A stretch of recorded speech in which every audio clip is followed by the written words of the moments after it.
Any club but the ace of clubs or the queen are the cards. The ace, I think the ace of clubs would be good. Ben Roberts gracious in raking those chips, and for Donald O'Connor, his heart has just sunk to the bottom of his toes. Oh, man. Well, I promise you, Jesse, this is a young man that we will be seeing again, and he can be very proud of his achievement here this week. Now, what is this going to mean for the table? Have you ever seen Ben Roberts wield a gigantic stack? No. Yeah, I have. Well, the big story so far, Parg, chip movements to Ben Roberts. Yeah, it's kind of, you know, after all the excitement, it turned it. So far, all we've really had is a race. We haven't seen Tom Hanlon do anything. It hasn't been long in this tournament, but as far as the table goes today. But his chips mean he has to make a decision.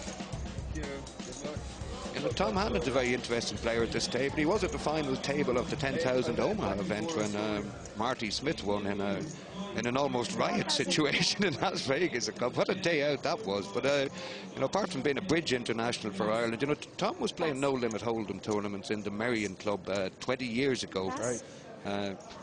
When I was there playing them. So, you know, he may be known internationally as a, you know, a big cash Omaha player, but, you know, Tom Hanlon used to win way more than his fair share of tournaments in the old days. I mean, so, you know, he's not unfamiliar with no-limit hold'em. Back to the bridge. Well, you know, he's not a one-trick pony by any stretch of the imagination. This guy's an all-round card player and possibly the best bridge player in Ireland. Been on the Irish team for several years now.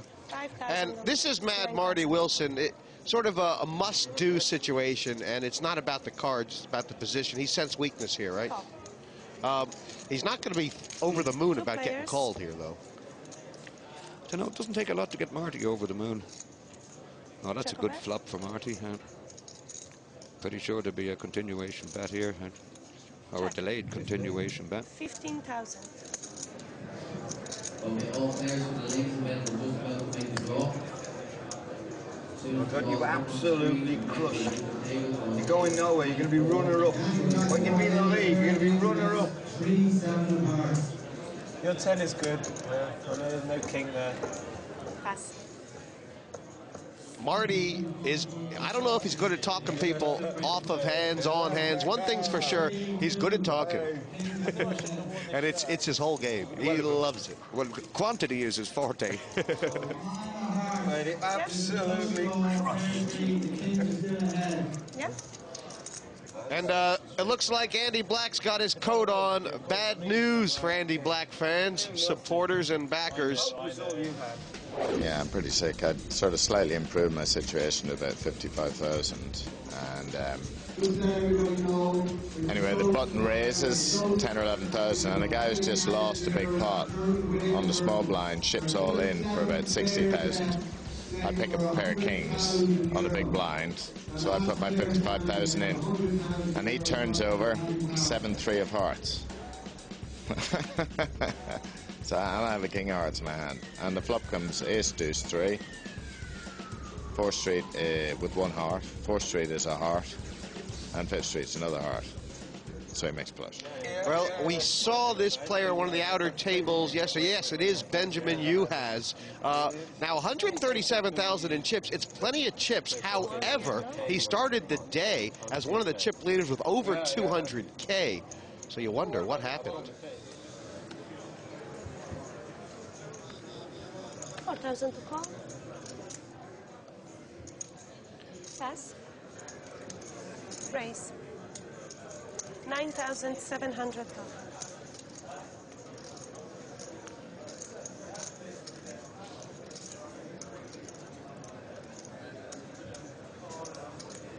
Pass. And Kaz is raised again. I think Kaz is in danger, Parg, of having his image, you know, it's a little bit tarnished right now. He's been very active, and he might just need to just kind of slow it down a little bit. I don't know. Not that you don't want raising the deuces, but what's Dowling going to do? I'd like to bet a lot of money that he doesn't fold.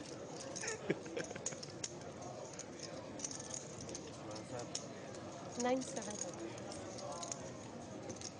Call. 2 players. And obviously, this is a rematch, Park. These guys have history, as we saw earlier. Check a bet. Yep. Dowling, the kind of guy who looks for ways to win that don't necessarily involve him making the best hand. Check.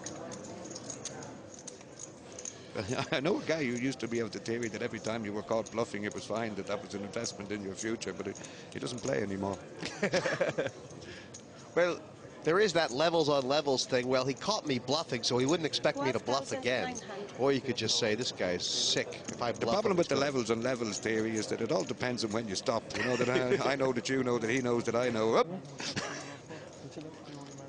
You also have to be partially aware that your opponent could just be drooling and not aware of anything at all. I think we had a classic case of that yesterday. Yeah, we did. So Shannon killed the pokey follow. That's right. Yeah. I know it now. It's Playing music to empty pockets. It's a bit like making sign language in the dark. You know, you may know what you may know what message you tried to get across, but it didn't get anywhere. Because Park, Oh, look. yeah, I mean the fact is, Look at this. But this is Dowling. This is Dowling. This is a guy. You said he's playing with confidence. He's playing with enough confidence that one knock doesn't shake him. 28,000. Have a bit of that, cuz. This is great stuff from Chris.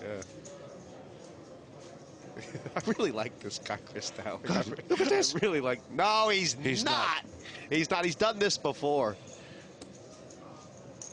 Yeah, I'm sitting down. I think Park. he's pulled back. not. He's pulled back his bet, which looks like he's counting. He's He's pulled back his bet, then he has to be raising. yeah. Oh my God! No way! This is He's top called class it. stuff. He's called it. This is like a. I mean, you can't call it unless you're just like a float, right? He has to make a bluff on the turn. What is he doing? What is he thinking?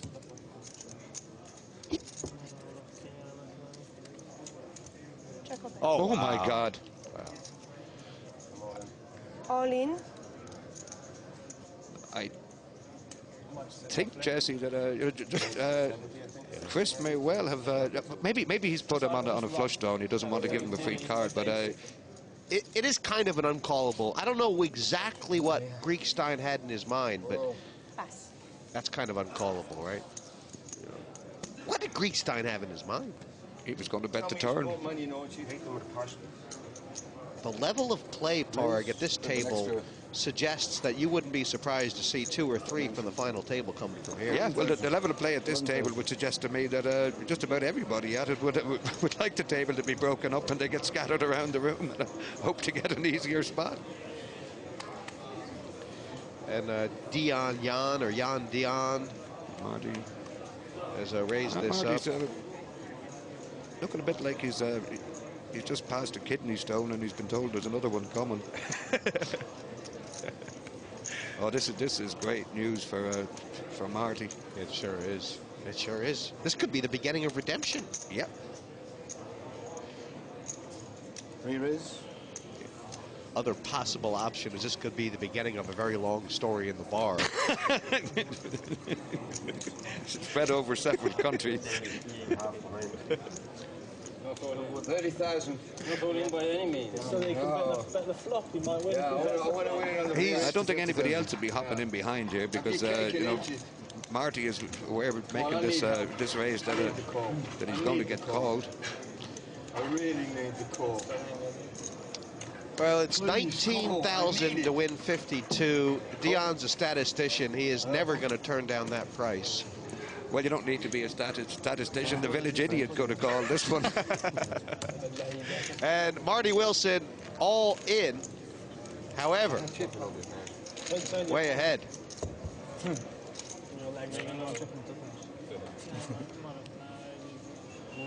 And he's hit the king, but Parg, All in a call. the possibility there Not for... three. Not three.